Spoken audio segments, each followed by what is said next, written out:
Suki make சேனலை பார்த்து கொண்டிருக்கும் நண்பர்களுக்கு வணக்கம். இன்றைய தினம் யூனிட் 1 அல்ஜிப்ராக்கான ப்ரீவியஸ் இயர் கொஸ்டின்ஸ் தாங்க நம்ம பார்க்க போகிறோம். லாஸ்ட்டாக நடந்த டிஆர்பியில் பார்த்திங்கன்னா நமக்கு 3 செஷனில் பார்த்திங்கன்னா எக்ஸாம் நடந்துச்சு. அதில் ஃபஸ்ட்டு செஷனில் இருக்கக்கூடிய அல்ஜிப்ராக் யூனிட்கான கொஸ்டின்ஸ் தாங்க நம்ம பார்க்க போகிறோம். ஃபஸ்ட்டு கொஸ்டினை கவனிங்க. ஜிங்கிறது பார்த்திங்கன்னா ஒரு குரூப்புன்னும் சச் தட் அதில் எந்த எலமெண்ட் அந்த ஜியில் எந்த எலமெண்ட்டை எடுத்துக்கிட்டாலும் அதை ஸ்கொயர் பண்ணும்போது நமக்கு ஐடென்டி எலமெண்ட் கிடைக்குதுன்னு பார்த்திங்கன்னா சொல்லிட்டாங்க. தென் அந்த ஜி பார்த்திங்கன்னா என்னவா இருக்கும் அப்படின்னு சொல்லிட்டு கேட்குறாங்க. நமக்கு பார்த்திங்கன்னா ஒரு டைரெக்டான ரிசல்ட் ஒன்று தெரியுங்க. அதாவது ஒரு குரூப்பில் ஐடென்டி தவிர மற்ற எல்லா எலிமெண்ட்ஸோட ஆர்டரும் 2வாக இருக்குன்னா கண்டிப்பாக அந்த குரூப் பார்த்திங்கன்னா ஒரு அபிலியன் குரூப்பாக இருக்கும். ஓகேங்களா? அதை தாங்க இந்த ஸ்டேட்மெண்ட்டில் நமக்கு மீன் பண்ணியிருப்பாங்க. அப்போது இந்த கொஸ்டினுக்கான கரெக்டான ஆன்சர் பார்த்திங்கன்னா அபிலியன் குரூப், டி ஆப்ஷன். ஓகேங்களா? Next question, if F be a finite field of characteristic P and order of F is equal to P power n, then automorphism of F is called a dash group of order n அப்படின்னு சொல்லிட்டு கேட்குறாங்க. இது பார்த்திங்கன்னா IN ஹஸ்டைன் புக்கில், அதாவது ஏதோ ஒரு எக்ஸசைஸில் இருக்கக்கூடிய ஒரு ஸ்டேட்மெண்ட் தாங்க. என்ன ஸ்டேட்மெண்ட் அப்படின்னா, இப்போது எஃப் பார்த்திங்கன்னா ஒரு ஃபீல்டுன்னு அப்படின்னா அந்த ஃபீல்டு பார்த்திங்கன்னா பி பவர் என் எலமெண்ட்ஸு கொண்டதாக இருக்குது அப்படின்னா, தென் ஆட்டோமார்பிசம் ஆஃப் எஃப் என் ஆர்டர் கொண்ட சைக்கிளிக் குரூப்பை ஃபார்ம் பண்ணும் அப்படின்னு சொல்லிட்டு சொல்கிறாங்க. ஓகேங்களா? நல்லா கவனிங்க. ஒரு ஃபீல்டு பி பவர் என் எலமெண்ட்ஸை கொண்டதாக இருந்துச்சு அப்படின்னா அப்போது அந்த ஃபீல்டோட ஆட்டோமார்பிசம் பார்த்திங்கன்னா என் ஆர்டர் கொண்ட சைக்கிளிக் குரூப்பை ஃபார்ம் பண்ணும் அப்படின்னு சொல்லிட்டு சொல்கிறாங்க. அப்போ இந்த கொஸ்டினுக்கான கரெக்டான ஆன்சர் என்னென்னா சைக்கிளிக் குரூப், டி ஆப்ஷன். ஓகேங்களா? ஏன்னா அதோட ஆர்டர், அந்த ஃபீல்டோட ஆர்டர் பி பவர் என்னன்னும் அதோட ஆட்டோமார்பிசம் பார்த்திங்கன்னா என் ஆர்டர் கொண்ட சைக்கிளிக் குரூப்பை ஃபார்ம் பண்ணும். ஓகேங்களா? அப்போ இந்த கொஸ்டினுக்கான கரெக்டான answer D option, cyclic group. Okay, அடுத்து 3வது கொஸ்டின் கவனிங்க. Which one of the following is not an integral domain அப்படின்னு சொல்லிட்டு கேட்குறாங்க. நமக்கு Z P comma addition modulo P comma dot modulo P அப்படின்னா இதில் பி ப்ரைம் நம்பராக இருந்துச்சு அப்படின்னா அது கண்டிப்பாக இன்டெக்ரல் டொமைனாக இருக்கும் அப்படின்னு சொல்லிட்டு நமக்கு தெரியும். ஓகேங்களா? அப்போது இங்கே இஜெட் 3யும் ப்ரைம், இஜெட் 7 பார்த்திங்கன்னா ப்ரைம், இஜெட் 5 ப்ரைம். இப்போ இது மூணுமே பார்த்திங்கன்னா இன்டெக்ரல் டொமைனாக இருக்கும். இஜெட் 4 பார்த்திங்கன்னா ப்ரைம் கிடையாது. ஸோ அது மட்டும்தான் இன்டெக்ரல் டொமைனாக இருக்காது. ஓகேங்களா? அப்போ இங்கே என்ன கேட்குறாங்க, is not an integral domain, இது இன்டெக்ரல் டொமைன் கிடையாது அப்படின்னு சொல்லிட்டு தான் கேட்குறாங்க. அப்போ இந்த கொஸ்டினுக்கான கரெக்டான ஆன்சர் பார்த்திங்கன்னா டி ஆப்ஷன், இஜெட் 4. ஓகேங்களா? அடுத்தது 4th கொஸ்டினை கவனிங்க. ஜிங்கிறது பார்த்திங்கன்னா ஒரு செட்டு. அந்த செட்டில் எந்த மாதிரி எலமெண்ட்ஸ் இருக்குன்னா the set of all 2x2 matrices தான் இருக்குன்னு சொல்கிறாங்க. அந்த மேட்ரிஸோட என்ட்ரிஸ் எல்லாமே எப்படி இருக்குது அப்படின்னா ரியல் நம்பர்ஸாக இருக்குது அப்படின்னு சொல்லிட்டு அவங்கள மென்ஷனும் பண்ணிட்டாங்க. அது மட்டும் இல்லாமங்க அந்த மேட்ரிஸ் எல்லாத்தோட டிட்டர்மினண்ட்டும் பார்த்திங்கன்னா ஈக்குவல் டு 1 இருக்கும் அப்படின்னு சொல்லிட்டு மென்ஷன் பண்ணிட்டாங்க. இப்போ இது மேட்ரிக்ஸ் மல்டிப்ளிகேஷனை பொறுத்து அந்த ஜிங்கிற செட்டு என்னவா இருக்கும் அப்படின்னு சொல்லிட்டு கேட்குறாங்க. நமக்கு மேட்ரிக்ஸ் மல்டிப்ளிகேஷனாகவே ஃபஸ்ட்டு அது நான் சிங்குலர் மேட்ரிசஸாக இருக்கா, அந்த செட்டில் இருக்கக்கூடிய மேட்ரிக்ஸ் எல்லாம் நான் சிங்குலர் மேட்ரிசஸாக இருக்கா அப்படின்னு சொல்லிட்டு பார்க்கணும். அதோட டிட்டர்மினன்ட் நாட் ஈக்குவல் டு 0 தான். அப்படிங்கும்போது பார்த்திங்கன்னா கண்டிப்பாக அதில் இருக்கக்கூடிய எல்லா மேட்ரிஸும், அந்த செட்டில் இருக்கக்கூடிய எல்லா மேட்ரிஸும் நான் சிங்குலர் மேட்ரிஸஸ் தான் இருக்கும். அப்போ நான் சிங்குலர் மேட்ரிக்ஸ் பார்த்திங்கன்னா மேட்ரிக்ஸ் மல்டிப்ளிகேஷனை பொறுத்து கண்டிப்பாக குரூப்பை ஃபார்ம் பண்ணும். ஓகேங்களா? அதில் எந்த ஒரு மாற்றமும் கிடையாது. ஓகேங்களா? ஏன்னா அதில் இருக்கக்கூடிய என்ட்ரிஸ் எல்லாம் ரியல் என்ட்ரிஸாக இருக்குது. ஸோ மல்டிப்ளிகேஷனை பொறுத்து குரூப்பை ஃபார்ம் பண்ணும். ஓகே, அடுத்து பார்த்திங்கன்னா அது அபிலியனா இல்லையா அப்படின்னு சொல்லிட்டு பார்த்தோன்னா மேட்ரிக்ஸ் மல்டிப்ளிகேஷன் பார்த்திங்கன்னா ஜென்ரலாக காம்படிட்டிவ் லாவை சாட்டிஸ்ஃபை பண்ணாது. அப்போ இது அபிலியன் குரூப்பாக இருக்க பாசிபிலிட்டிஸ் இல்லை, இது நான் அபிலியன் குரூப்பாக தான் இருக்கும். ஓகேங்களா? அப்போ இது வந்து ஒரு நான் அபிலியன் குரூப். ஓகே, அடுத்து வந்து பார்த்திங்கன்னா இதில் இருக்கக்கூடிய என்ட்ரிஸ் எல்லாம் என்னவா இருக்குது அப்படின்னா ரியல் என்ட்ரிஸாக இருக்குது. அப்போ ரியல் நம்பர் வந்து பார்த்திங்கன்னா ஒரு இன்ஃபைனட் செட்டா, அப்போ வந்து பார்த்திங்கன்னா இது இன்ஃபைனட் நான் அபிலியன் குரூப்பாக இருக்கும். ஓகேங்களா, அப்போ இந்த கொஸ்டினுக்கான கரெக்டான ஆன்சர் வந்து பார்த்திங்கன்னா டி ஆப்ஷன். நல்லா ஞாபகம் வச்சுங்க. ஜிங்கிறது வந்து பார்த்திங்கன்னா ஒரு செட்டு, அந்த செட்டில் இருக்கக்கூடிய செட்டில் வந்து பார்த்திங்கன்னா 2x2 மேட்ரிக்ஸ் தான் வந்து பார்த்திங்கன்னா இருக்குது, அதோட கலெக்ஷன் தான் வந்து பார்த்திங்கன்னா இருக்குது. அந்த மேட்ரிக்ஸோட என்ட்ரிஸ் எல்லாம் ரியல் என்ட்ரிஸாக இருக்குது. அந்த மேட்ரிக்ஸ் எல்லாமே வந்து பார்த்திங்கன்னா அதாவது அதோட டிட்டர்மினன்ட் வந்து ஈக்குவல் டு 1ன்னு கொடுத்துருக்காங்க. அப்படின்னா அது நான் சிங்குலர் மேட்ரிக்ஸாக தான் இருக்குது. அப்போ அது மேட்ரிக்ஸ் மல்டிப்ளிகேஷனை பொறுத்து குரூப் ஃபார்ம் பண்ணும். மேட்ரிக்ஸ் மல்டிப்ளிகேஷன் வந்து பார்த்திங்கன்னா காம்படேட்டிவ் லாவை சாட்டிஸ்ஃபை பண்ணாது. ஸோ அது நான் அபிலியன் குரூப்பாக தான் இருக்கும். அதில் இருக்கக்கூடிய என்ட்ரிஸ் எல்லாம் ரியல் என்ட்ரிஸாக இருக்கிறதுனால அப்போ கண்டிப்பாக அது இன்ஃபைனட் நான் அபிலியன் குரூப்பாக இருக்கும். ஓகேங்களா, அண்டர்ஸ்டாண்ட் பண்ணி படிங்க.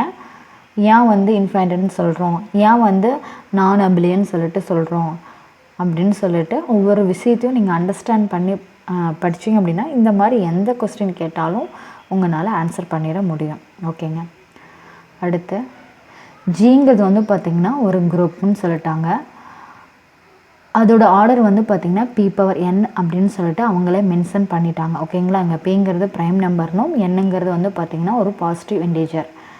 அண்ட் இஃப் n வந்து பார்த்திங்கன்னா நாட் ஈக்குவல் டு ஐடென்டி, அது ஐடென்டிக்கு மட்டும் அந்த n வந்து ஈக்குவலாக இருக்காது. அந்த n வந்து பார்த்திங்கன்னா ஜிக்கு ஒரு நார்மல் சப் குரூப்பாக இருக்கணும். அண்ட் அது மட்டும் இல்லைங்க, if Z is the center of ஜின்னு வந்து பார்த்திங்கன்னா கொடுத்துட்டாங்க. தென் என்ன கண்டிஷன் வந்து சாட்டிஸ்ஃபை ஆகும்னு சொல்லிட்டு கேட்குறாங்க. நமக்கு வந்து ஒரு ரிசல்ட் தெரியுங்க, ஒரு குரூப்போட ஆர்டர் வந்து p⁴n இருக்குது, அந்த p வந்து ப்ரைமாக இருக்குது அப்படின்னா தென் இஜெட் வந்து அதாவது Z of G gender of G வந்து பார்த்திங்கன்னா கண்டிப்பாக ஐடென்டிக்கு மட்டும் வந்து பார்த்திங்கன்னா ஈக்குவலாக இருக்காது அப்படின்னு சொல்லிட்டு நமக்கு ரிசல்ட் தெரியுங்க. இப்போ இங்கே எண்ணும் வந்து என்னென்னா ஒரு நார்மல் சப் குரூப் ஆஃப் ஜின்னு சொல்லிட்டாங்க. அந்த எண் வந்து கண்டிப்பாக ஐடென்டிக்கு ஈக்குவலாக இருக்காதுன்னு சொல்லிட்டாங்க. அப்போ இது ரெண்டுக்கும் நம்ம இன்டர்செக்ஷன் வந்து எடுத்தோம் அப்படின்னா N intersection Z not equal to அது வந்து பார்த்திங்கன்னா கண்டிப்பாக ஐடென்டிக்கு மட்டும் ஈக்குவலாக இருக்காது, சம் எலமெண்ட்ஸ் வந்து எக்ஸ்ட்ரா இருக்கும் அப்படின்னு சொல்லிட்டு மீனிங் வந்து பார்த்திங்கன்னா நமக்கு கிடைக்கிது. அப்போ என்ன கண்டிஷன் வந்து சாட்டிஸ்ஃபை ஆகுதுன்னா A option, N intersection Z not equal to identity element மட்டும். ஓகேங்களா,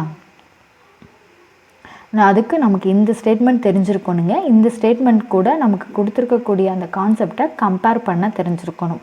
அப்படி கம்பேர் பண்ண தெரிஞ்சிச்சுன்னா நம்மளால் இந்த ஈஸியாக இந்த கொஸ்டினுக்கு ஆன்சர் பண்ணிட முடியும். அடுத்து 6வது கொஸ்டின் கவனிங்க. 6ங்கிறத வந்து பார்த்திங்கன்னா இங்கே யாருன்னா ஈவன் இண்டிஜஸ் தான் வந்து பார்த்திங்கன்னா 6ன்னு சொல்கிறாங்க. இது வந்து பார்த்திங்கன்னா அடிஷனையும் மல்டிப்ளிகேஷனையும் பொறுத்து என்னவா இருக்கும் அப்படின்னு சொல்லிட்டு கேட்குறாங்க. 2 இஜெட் வந்து பார்த்திங்கன்னா அடிஷனை பொறுத்து அபிலியன் குரூப்பாக இருக்கும், மல்டிப்ளிகேஷனை பொறுத்து வந்து பார்த்திங்கன்னா செமி குரூப்பாக இருக்கும். ஓகேங்களா, அதே மாதிரி டிஸ்ட்ரிபியூட்டிவ்லாகவே சாட்டிஸ்ஃபை பண்ணும். கண்டிப்பாக இது வந்து ஒரு ரிங்காக இருக்குங்க. அடுத்தது இந்த 2 இஜெட் வந்து பார்த்திங்கன்னா மல்டிப்ளிகேஷனை பொறுத்து காம்படேட்டிவ்லாவையும் சாட்டிஸ்ஃபை பண்ணும். அப்போ இது வந்து பார்த்திங்கன்னா ஒரு காம்படேட்டிவ் ரிங் அப்படின்னு சொல்லிட்டு சொல்லலாம்.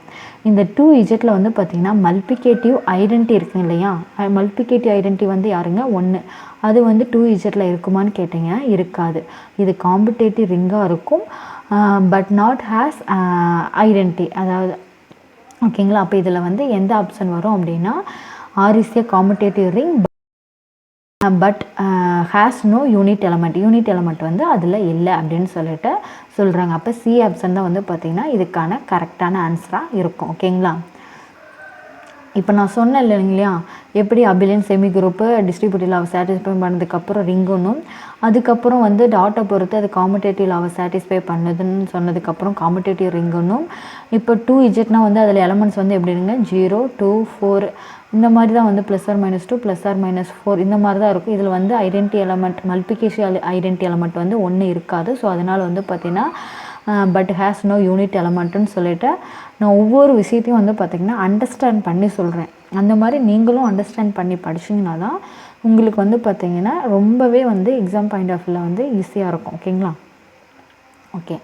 அடுத்தது if A and B are finite dimensional subspaces of A vector space V. ஒரு வெக்டர் ஸ்பேஸில் இருக்கக்கூடிய ஃபைனட் டைமென்ஷனல் சப்ஸ்பேசஸ் தான் ஏவும் பியும் அப்படின்னா then dimension of A plus B வந்து என்னவா இருக்கும்னு சொல்லிட்டு கேட்குறாங்க.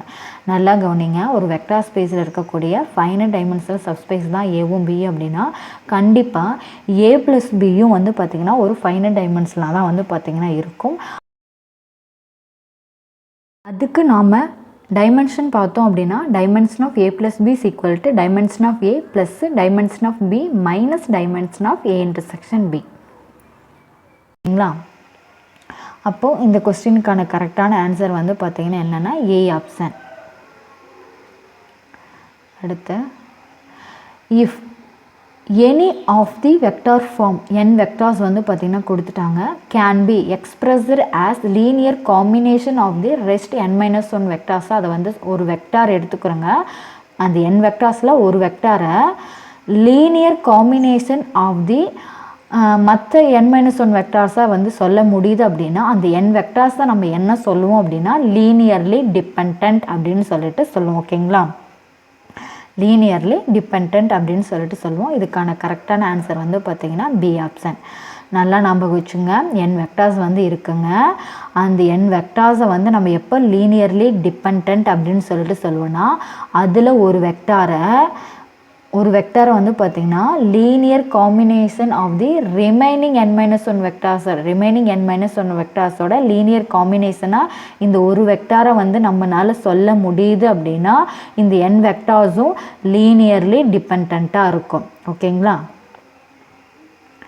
அடுத்தது basis for the vector space C over R is என்ன அப்படின்னு சொல்லிட்டு கேங்க. இப்போ ஆர் ஓவர் ஆர் அப்படின்னா வந்து பார்த்திங்கன்னா அதோட பேசிஸ் வந்து 1. ஓகேங்களா? ஆர் ஓவர் ஆர்னா அதோட பேசிஸ் வந்து 1. இதே வந்து சி ஓவர் ஆர்னா அதோட பேசிஸ் வந்து பார்த்திங்கன்னா 1, i.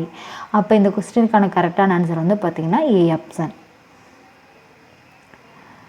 If k is a finite extension of f, then g of k, f is a finite group and its order of g of k, f satisfies எந்த கண்டிஷனை வந்து satisfy பண்ணும் அப்படின்னு சொல்லிட்டு கேட்குறாங்க. Order of g of k, f வந்து பார்த்திங்கன்னா less or equal to dimension of k over f தான் வந்து பார்த்திங்கன்னா இருக்கும். dimension of k over f விட order of g of k, f வந்து பார்த்திங்கன்னா ஒன்று கம்மியாக இருக்கும் இல்லை அதுக்கு ஈக்குவலாக இருக்கும். ஓகேங்களா? இது வந்து பார்த்திங்கன்னா ஐஎன் ஹைன்ஸ்டைன் புக்கில் 240வது பேஜில் இருக்கக்கூடிய ஒரு டைரக்ட் ஸ்டேட்மெண்ட்டுங்க. இந்த கொஸ்டினுக்கான கரெக்டான ஆன்சர் வந்து பார்த்திங்கன்னா பி ஆப்ஷன். அடுத்து the finite field F has p power m elements.